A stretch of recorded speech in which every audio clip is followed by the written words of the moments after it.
Hi there. Welcome to Meet My Network podcast. My name is Michael Doran. Talent Grind is bringing this to you so that you can learn about new things in recruiting, learn from some recruiting leaders. Today, we've got Dixie Vargas. She's currently at Mission Produce. And interestingly enough, a fun fact about Dixie is that she was the manager of talent acquisition at lynda.com, which was this really great educational platform that LinkedIn bought years ago and then went on to do some really interesting work at LinkedIn. So, Dixie, thank you so much for joining us today. I really do appreciate your time. How are you? I'm doing well, thanks. Thanks for having me, Michael. Of course, no problem. So I think just to start off, we can kind of do at the very top, like what initially made you decide that you wanted to be a recruiter? What kind of drew you to that as a career?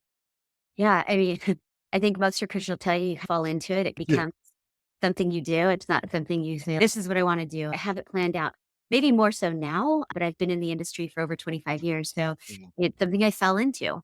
mm. I was working at a search firm and working there as the receptionist. It was like my first real big girl job Oh, really? and working there in the office. And after a year in there, it was kind of like, hey, this is really cool stuff that like what you're doing. I learned the intricacies of working at a search firm that does high end engineering and learned real quick. It's pretty cutthroat. It's a big job. And I evolved in there, learned like the grassroots of recruiting, the techniques, the art of how to connect with people and what's important in the close. And started there. And from there, I moved on to an agency that does more of like temp to hire. So I thought, okay, I got the direct hire. Let me do an executive search and then temp. So joined a boutique search firm that had a temp ground, which that was eye-opening. It's like, wow, temping is a whole nother ballgame. So got a taste of that. And yeah, it's just I haven't looked back since because I really enjoy working with people. Oh, that's really, yeah.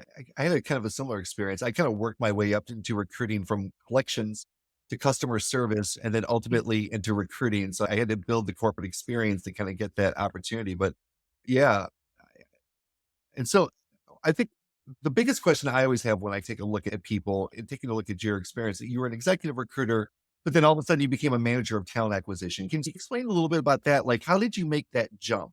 And what Yeah. was it that kind of brought you forward? Yeah, interesting. So when I was doing executive search and doing my own thing, so I went to the search agency that slash agency that did temp to hires. I left that company, they got bought. So then I started my own little venture, doing my own recruiting, doing it from my home. I had small kids. It was like, hey, this is perfect. And when I did that, there were a couple clients. Lynda.com was one of them. Mm, And I knew I had worked at a couple agencies, a couple search firms. Okay. I've never been in house. Let's see what that's like. Mind you, this was like 2009, 2010, 2008, when the market was really crashing just in general, as far as like the economic graph was shifting. And I was out here doing my own thing. And some people were hiring, not everybody, but I saw Lynda.com had quite a few positions. And so I called up and they gave me a rec. I was working, I had a couple, like, maybe 3 recs of theirs. mm. And I asked, hey, do you need someone to help? Do you need additional help like internally? And they said, I had just hired a contractor. I think we're good. And I was like, okay, but we actually need someone in house, like maybe a coordinator level. I was like, oh, let me think about it. And it was kind of like one of those things where I had to take that decision of if I really want to go in house and learn it, I got to work my way through that to understand what it is. But joining them, not realizing everything that I had known being on the outside and recruiting for them. Going inside, it was like they really needed the help. They didn't have a lot of processes in place. And so I was a coordinator for about a month, 2 months, and I started filling their roles. Their contract recruiter, it didn't work out. They left. I don't remember the details, but then before you know it, I was running all of their hiring aspects. When I started, they were about 50 people, and I grew them to almost 700 or close to 800. And we built out international where we thought we were gearing to go IPO. And so exciting stuff, built up sales teams, recruiting for everything. Mm. And it was a great experience and worked my way up to being a manager, leading a team, building out a team so that we can continue to hire at pace. In my course of being there, then we got bought by LinkedIn. Gotcha. So just a natural progression because you got in early and worked hard and were able to find the opportunities along the way at a certain point. You've been there long enough that they've just put you in charge of the function. It's more or less that. It was just that there was only 3 of us between HR, payroll, Right. and the recruiting, and so you had to wear a lot of hats, and it was like, "Hey, I think we need to hire another person now. I think we need to do this," and in order even looking at data to say, like, where's the best spot to open up for engineering hiring, because when you're in a location like Santa Barbara County and ours is Carpenter Arena, you don't have that talent in your backyard. There's nowhere else for them to go once they work for you, so you have to get really strategic. So I think just having a strategic mindset, being a roll up your sleeves type of individual, and also knowing how to work in the gray, I think is what led to more of success and not being stringent, rolling with the waves of how things evolve when it's a growing organization. I Is mean, there a function that you enjoyed recruiting for more than maybe the others? yeah. I would say probably the favorite was the production and sales. I think were the 2 favorite that I enjoyed. What was unique about that company is we had a full on movie studio Oh, basically. yeah. So hiring for like production house, you're doing all of that. And then you've got sales, marketing, customer service, engineering, product. I mean, there's just so many areas of it. And what was unique about it is you got to touch on all of that. So you really understood the business. And I think that's what I enjoy most about recruiting is you can be a recruiter in a company, but you can learn all aspects of the business because you're hiring in all areas. Yeah, it's interesting. In another podcast, I talked about I'm doing a research project on the side. I'm taking a look at a list of like 230 CHROs, and I want to see how many Good came out lord. of recruiting. And I'm gonna it's like Yeah. less than 1%. And one thing I've been positing in a lot of the content I've been doing is that I really feel that CEOs in the future need to come out of recruiting. Yeah. Because we're the salespeople who've been raised in an HR compliant system, and we've got to have firm boundaries. We're traditionally, CEOs come out of finance or they come out of sales. Out in Silicon Valley, they come out of engineering. I really think recruiters are the ideal candidate because they're the ones who are inside the business. They know all the hiring manager. They know all the pieces. They all know all the components. Mhm. They know how the machine works. They know how the sausage is being made. Yes. So it's interesting because it's 2025, but I still feel as a function, we really have a long way to go to evolve. But obviously now with AI and with data and things like that, I think it's becoming much, much easier for recruiting to take its place at the table. Yes. And I think getting a seat at the table also depends on who your leaders are and how they respect For the sure. process. I think talent is your number one operating moment of saying, hey, these are our people that are going to get us where we need to go. How we hire is so important, right? And keeping that in mind and putting a little bit more stake on the front end of that process versus just the results of what it yields is the how. And a big proponent of the how. And I feel like recruiting is the Mm.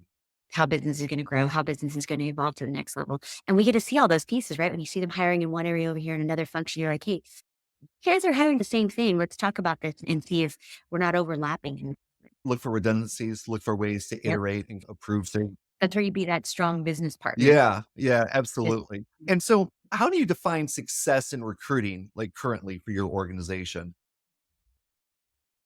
there's a few components throughout to success, right? The how it got done, which is the partnership with the business, the partnership with the candidates that you're bringing in through, they had a good experience, right? That's one way I like to look at it. Another is the timeline. How long did it take us? If it takes us an extremely long time, how much money are we really saving at the end for the company? Want to see what's the ROI and what and how we're delivering the timeline, and then the result of the individual coming in, like how successful they are, their longevity, of how long they're there. And my last company, 10 years in, you're looking back and those people are still there. They're still running, they're still successful. And since leaving LinkedIn, a lot of them are still there. And that feels good. That feels good. That's success. Like we hired some really good people. If they're still there and still making an impact, like look at that as part of that success. I mean, we can get into the numbers of time to fill, all those things. That's a given. Those things you have to pay attention to. But the things that I think are truly important is what you promised in the beginning or what you sold the company as, and then that's still the case for those individuals. It's looking for the win-win, I think, is where that success comes in. Not just on our side, it's also on the person we hired. Yeah, looking back, I'm also around 25 years in my career. I look at some companies and like the finance and the customer success organizations I built, the people are still there for Yeah. 15 years and they're still in those jobs. Right? Yeah, like it's just so thrilling. I follow up with them like, how's the how is everything going? So yeah, Yeah. it's nice knowing that you can have that value. Looking forward, what do you think are some of the biggest challenges that are facing recruiting teams or maybe that you're facing right now? Yeah, I think some of the challenges are just the ever changing landscape, right? The uncontrollables, where the market is going and how we react to that and how fast we can react to some of them, right? It's going to be one, the economic changes.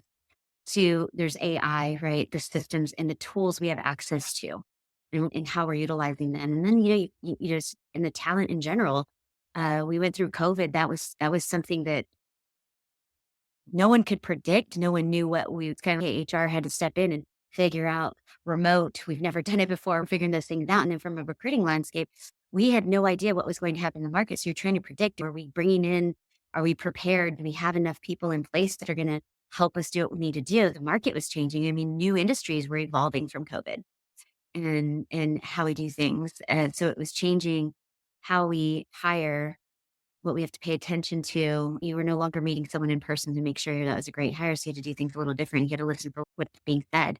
You have to really understand the individual and make hire. There was just so many unknowns that we went through. And now we're in a stage where we are dealing with those changes, creating the buy-in in the companies you're in with hybrid or with remote. What's the data behind it, solving that to be able to still continue to make great hires? Because we got really fortunate being able to do a lot of remote hiring. Because we can uptick our diversity. We can bring people from Yeah. anywhere because they're working remote. Where when you're in office, you're into that location and where what talent is in that location. If you're in those bigger cities, you had more opportunity.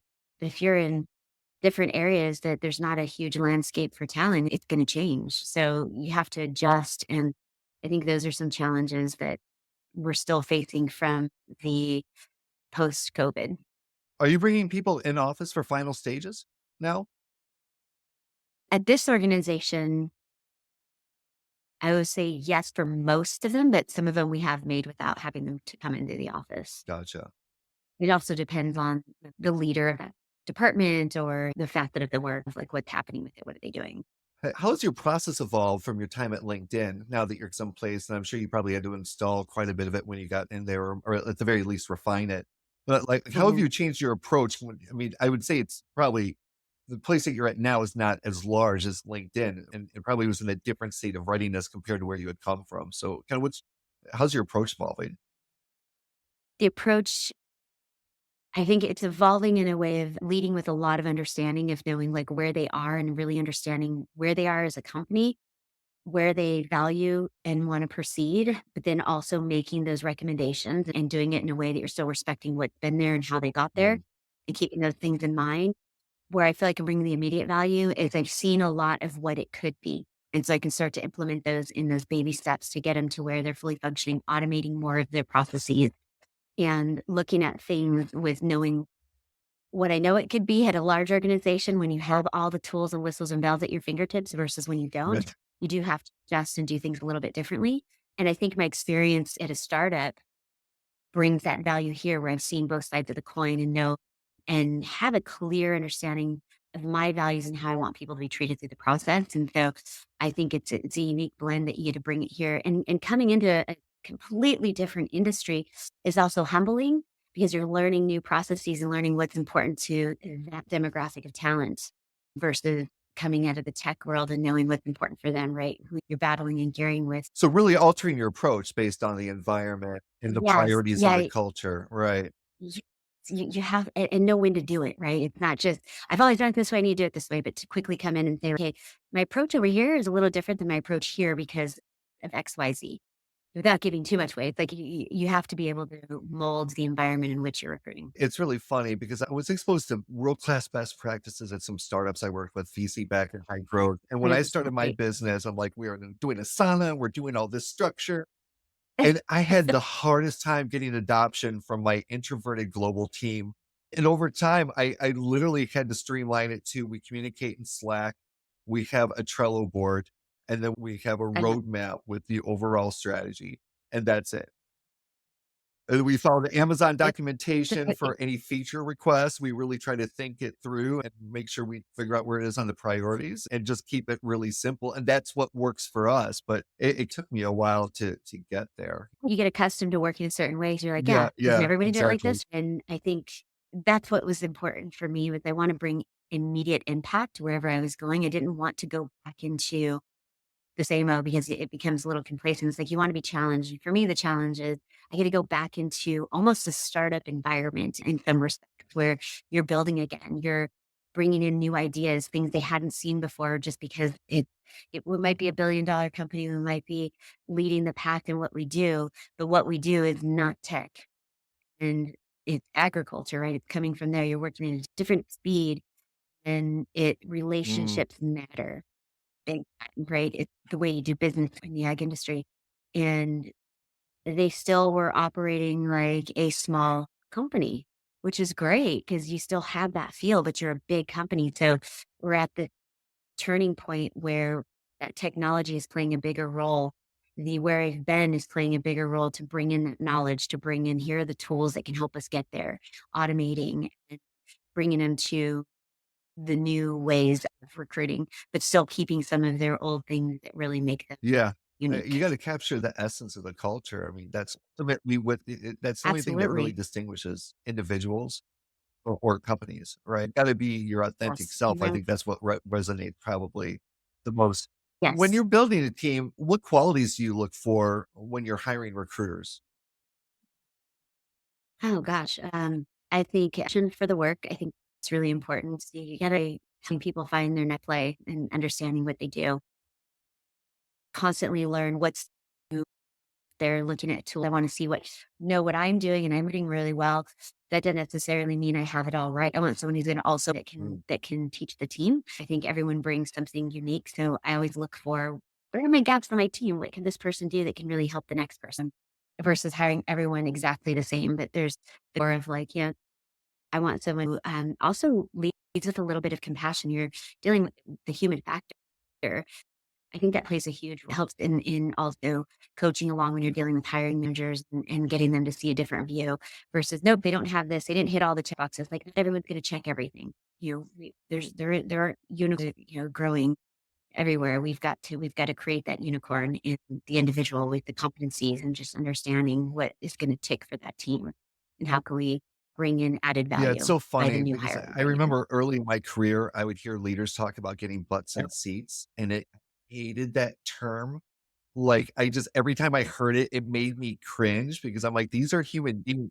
Yeah, like, these are human beings, Like right? They've got, yeah. like, career desires, they've got families Yeah. they're supporting, but we've lived in a very heavy numbers world. I think what I love most about AI is that it's gonna allow unique insights and training and coaching for individuals, for education across their career. What skills do you think are probably the most important for recruiters to develop over the next 2 to 3 years? Uh, Someone who's at data is going to be huge because that's how you can predict a bit of like what we're going to see. You can plan, you can be more strategic. I think recruiters who can be a strategic partner versus an auditor, to kind of look at the whole landscape of their departments. So having that unique ability to do that, I think relationship building is huge. Um, you almost have to be somewhat of a little bit of a social chameleon coming in and working with the business partner, right? When you've got a leader how you work with one is that how you're going to work with all of them. You got to mold a little bit because you've got to build their trust. So someone who can quickly come in and build trust with their partners, I think is really it's a lot of the intangibles. Really, it's like yes, can they search? Do they know how to use some of the tools? Those things are inevitable. That's going to be in every recruiter we're going to look for. But it's the intangibles that we have to look for, so that you're finding someone who brings that level of connectivity. You're dealing with humans what are we gonna do that's different than AI, right? How are we gonna be different than that? Because that's what we're competing with in a lot of ways, right? How are we gonna show up differently? We're gonna use AI. That's inevitable. We need to in order to keep up with the Yeah, pace and how are in you order to using AI automate some of the currently areas in that we your should. processes? But yeah, right now at this organization, we're not using it right full extent. I mean, use it within your LinkedIn recruiter, use it within, your chats or things of proposing and putting things together. I'm not using it as much as I'd like, but part of that is just where we Got are it. as a Do company you use and getting Claude or those tools ChatGPT at all? inherent. Just I think it's true for Perplexity is good. ChatGPT, Yeah, Perplexity. Those are the two main ones I'm using right now. Your communication or like, yeah. hey, maybe this can be done a little better. I would say those are the two my two go tos at these. And there's also, I think another group recording Listen, your I interviews you and then could summarizing I've them and talked about this highlighting and a their few links. others. It That's a has game changer. changed my life. Because after 25 years, I've got this one client, they're a streaming company, and I've taken them from 3 people to 25. They just raised a round A, and they're trying to do something really hard. Streaming the media is really challenging.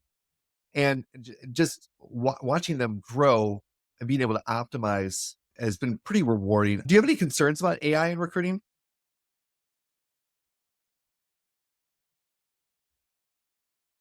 I mean, I not really concerns because I think it's going to continue to evolve. I think we need to know all we can before we go with a product or line or part of AI. I think that it's going to be highly helpful to us in recruiting and will only continue to go. I look another strong tool to utilize this to work better, to work more efficient. But we do need to know our reasons why, right? Have a good understanding of like, why do we need it? How is it going to help? What do we want from this? And can we get it out of this tool? Which tool do we need? They can maybe thinking about building like their own version or anything like that. Are they Yes. looking at an overall enterprise like AI type of strategy?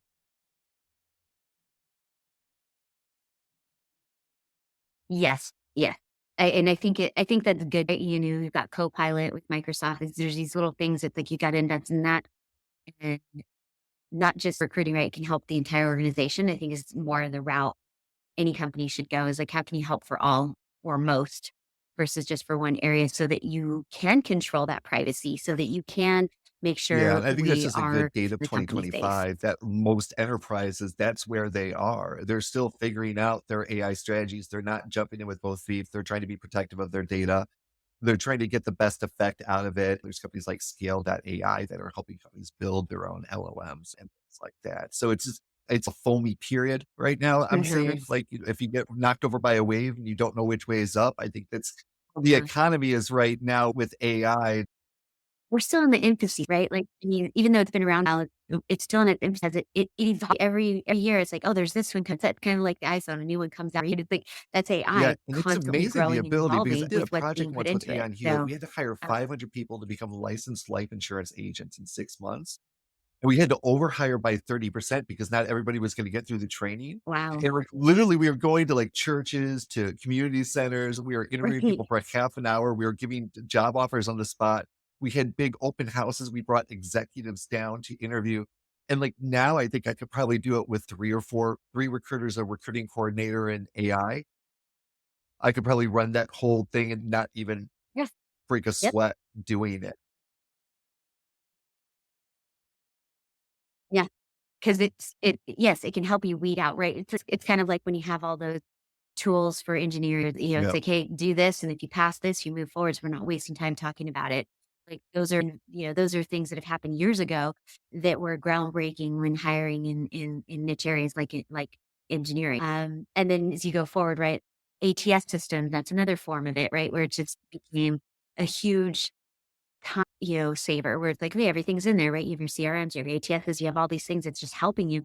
It's all been happening. Now it's getting to the point Right. where it can do even more, which is interview people for you and get through that process. And like, yes, it makes sense for some Got it. Are positions there any to specific have that recruiting front end already tasks that taken you care of so you're not believe wasting time. AI can't replace?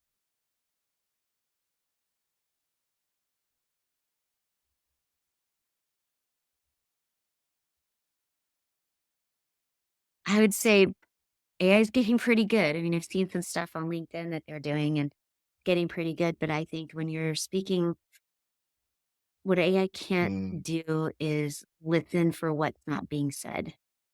And as you think of like in the reading, right, the pauses, the the looking in different directions, and like, I don't know, I'm sure it will get there, but those are the things I think the human factor piece that we bring, and when it comes to negotiating back and forth, I think that is something that's probably hard to replace. The emotional aspect, I mean, I think it's getting close. Um, but I think yeah, I guess that's probably one way that yeah, I agree. I you know, just a critical maintain thinking that piece. I was just talking about that. It seems like there's 2 different viewpoints when it comes to AI, where people are gonna automate everything, including humans, out of the loop, where you've got like AI and Mercor but I've been around enough 22-year-olds who raised $1 billion to know that all the different ways that can go wrong really quickly. And I really do believe that the Yeah. future is going to be way more Yes. business relationships, but with AI augmenting us and allowing us to do 100 times or Mhm. 1,000 times more than what we can do today. Yeah. Yes. You still need the human factor for that emotional, that critical, that's the relationship that gets built. Because part of why Yeah. you join Yeah. or you stay with a company is who you're gonna be working with, right? Who you're gonna be with. I'm working with a computer all day long. Yeah, that makes sense. Let's hire a computer to hire the computer. But if you're working with the humans and you're going through that process, um, you have to be able to that relationship is huge, right? When we think at the end of the day, what is Yeah. always standing and who you end up going with at the end of the day is who you resonated with. Who you right? Yeah, unconscious biases are happening all the time, right? And maybe the computer can take that, the AI can take that piece out. But then at the end of the day, you're still making your decisions based on your relationships and a lot of times and like what it can do for you. And what it can walk you through the selling point. You The to buy crew is from the so computer, important in you still people's need a lives. Like it's a salesperson to core pillar. sell to you. And I just feel that there's always going to need to be a human in the loop. Yeah. Now, maybe recruiting will become Hmm. a more exclusive profession, which would not necessarily be the worst thing in the world because it's always been the catch-all type No. of profession, Hmm. right? Like sales rejects like me and people who didn't like Yeah. HR or aspects of it and decided that they had the sales personality. But Yes. It's kinda like with AI, I kinda look at AI as taking away your front end recruiter, right? And you have that front end recruiter that's just weeding through the call, weeding out the people, pushing things through. I think that piece AI can cover. I don't wanna say to the fullest extent, but it could cover a lot of that. It's all that automation of just that drumming through the calls, weeding through the resumes, you know, but you still have fault in it. There it's just like human factor. There's fault in the human factor as well. Like we're still human, we're gonna make errors. But how fast cares, I like running a search to see like, okay, I'm looking for something very specific. When you run a search, yeah, that comes up. Yeah, that's a form of AI as well. It's doing it for you. But when you're getting 1,000 applications a day, yeah, that AI front end of it and the questions you ask to tee up. I mean, those are all there's so many forms of it. So it's like, what form are we talking about, right? Where it totally yeah, wipes out the yeah. work or So yeah. you could change one Mhm. thing about the recruiting industry. What would it be? Oh gosh, that's a big question. Yeah. What would I change?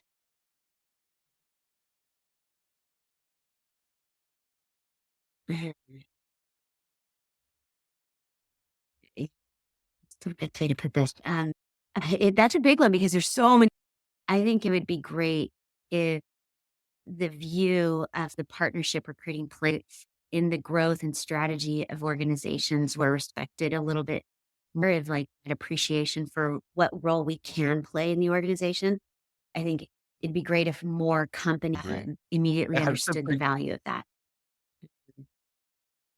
Like the value of recruiting, right? It's like it does carry a lot. And I think there's a stigma out there because there's a lot of recruiters that have not who really kind of burned the bridges for some of the recruiters trying to build into that industry that didn't there's an art to it. And not everybody gets that. I think it's like, oh, you're just doing this, you're doing that. There's really to the hiring process and to how you treat people through that. I strongly believe that. There's an art to recruiting and not everyone I working with some completely people agree. I built a that taught them talent the art. framework based on the work that I saw and did at Google and this amazing talent framework at Dropbox. And I adapted it to startups and I perfected it at Minnow.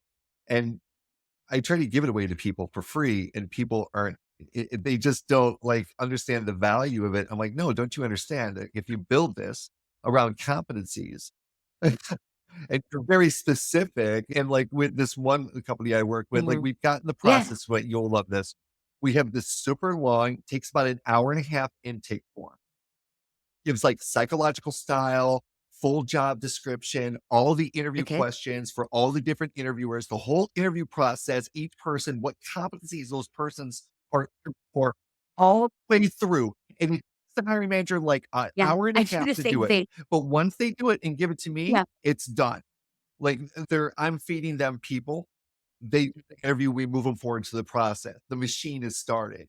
Yeah, it's Mhm. crazy, but it's so efficient and it's nice because they're getting a Yeah. reputation. That's So it's been a really, yeah, it's been an interest. I mean, I love this profession. I wow. love recruiting, and anybody watching this, like, you can get exposed to like amazing Yes. opportunities, get in a room with people that you never could have imagined. Like, you learn so much. You learn so much. You learn so much. That's what kept me in this is that not every day is you you get to talk to so many different people within the organization. You get to be a part of the problem or part of the solving of the problems, right? Which is if it's our hiring, if it's oh we need to do this, we bring a uniqueness that I don't think if you've never been in recruiting, it's hard to really but if you've been in it and you know what you're exposed to, you get to see so much. I think that's their Yeah, competency or trait that I look in a recruiter is that they're just naturally curious. Yeah. That's how yeah. you hear pause, like, "Oh, tell me a little bit more about why would you go that route? Tell about that," right? And you're learning, Huh. before So so I guess much just final by question: interview. what kind of keeps you passionate about Yeah, recruiting? You've been doing it. the value that it brings, I like I wanna help people, right, find their next play. I want them to feel happy and good about it in the process and to be and giving that offer and changing their lives through the opportunities that are arise. Granted, they got the job, but you're helping it along. You're coaching them along to help them. You're helping the hiring manager. You're connecting for those people. I think I really enjoy that. And I like that that it's not a thing new constantly. I'm always surprised. And there's always something new or oh, I didn't think that, right? It's like Right, anytime someone read an opportunity, I dissect it. Like, what did I miss? They say that I should have been listening for, and I just find that there's a lot of those pockets within it because we are dealing with the human element and emotion, and we get to be a part of that to help the company evolve. And from an in-house perspective, when I was external, it's kind of like a sales position. You get the hot fill, right? And that part was, and you're helping people for I really do sincerely appreciate your time. Thank you again for joining me on the Meet My Network podcast. It was great to meet you, Dixie, and learn more about you. likewise. Thank you, Michael. I appreciate you reaching out.